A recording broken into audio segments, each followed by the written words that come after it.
Tahun 648 itu untuk pertama kali orang Indonesia mengenal kitab undang-undang hukum pidana dan perdata zaman Kalingga, ya. Kalingga, ya. Itu rajanya Kartikeya Singa namanya. Itu memperkenalkan bagaimana hukum ditegakkan di Nusantara. KUHP pertama itu. Eropa masih zaman King Arthur itu, legenda. Kita sudah punya KUHP, Kalingga Dharma Sastra. KUHP inilah yang kemudian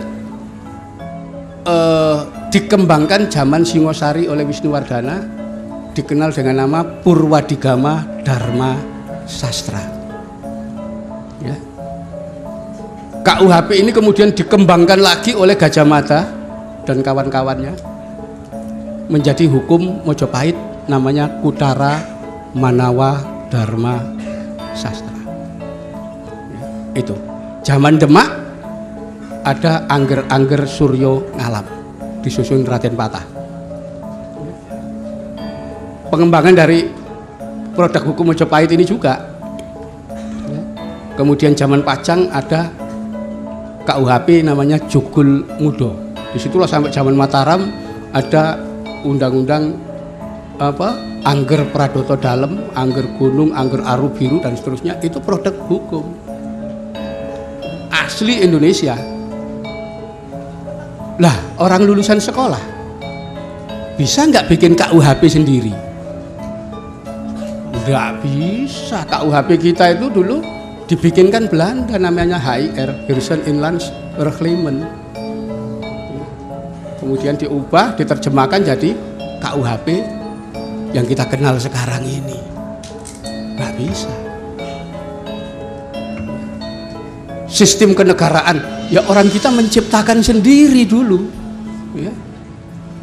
Yang khas betul-betul Indonesia, dan itu masih relevan kalau dijalankan sekarang. Itu fakta.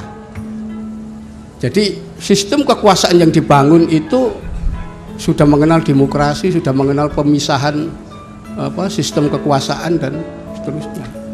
Ya, itu. Jadi kita ambil model kekuasaan misalnya kayak zaman Mojopahit, gitu.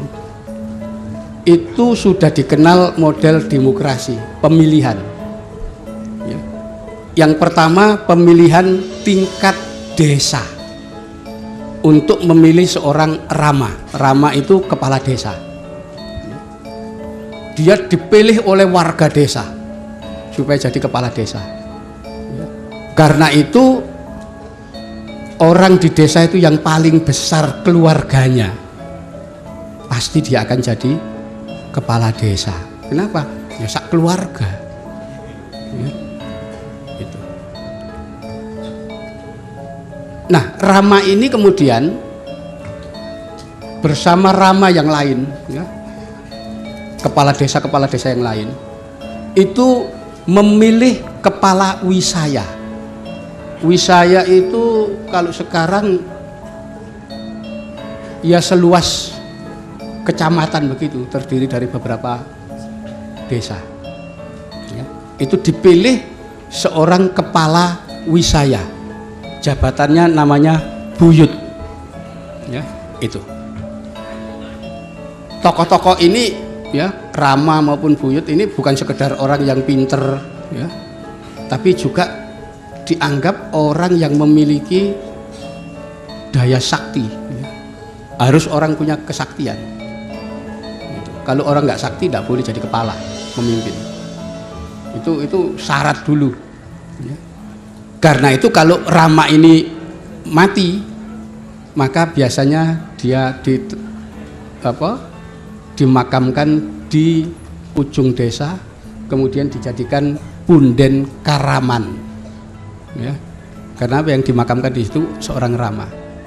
Kalau buyut mati, itu juga dikubur di satu wilayah tertentu dan dia dimuliakan menjadi punden kabuyutan. Ya. kepala wilayah dulu. Ya. Nah, ini naik lagi nanti memilih kepala wilayah kerakaan, ya. Memilih seorang raka, ya, di situ. Luasnya kira-kira antara sak kawedanan sampai sak kabupaten ini. Ya. Ya, kita kenal dalam sejarah lama ada Rakai Pikatan, Rakai Garung, ya. Itu nama-nama raka ini. Ini tokoh yang dipilih oleh para buyut.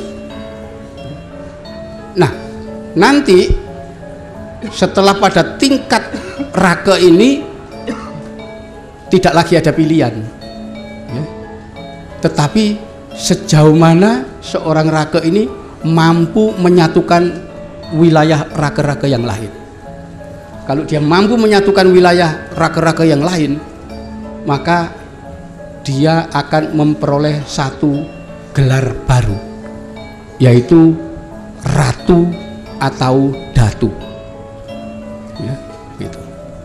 Jadi ratu itu wilayahnya sudah sangat luas, ya, gitu. Kalau sekarang ya beberapa kabupaten begitu, itu wilayah seorang ratu.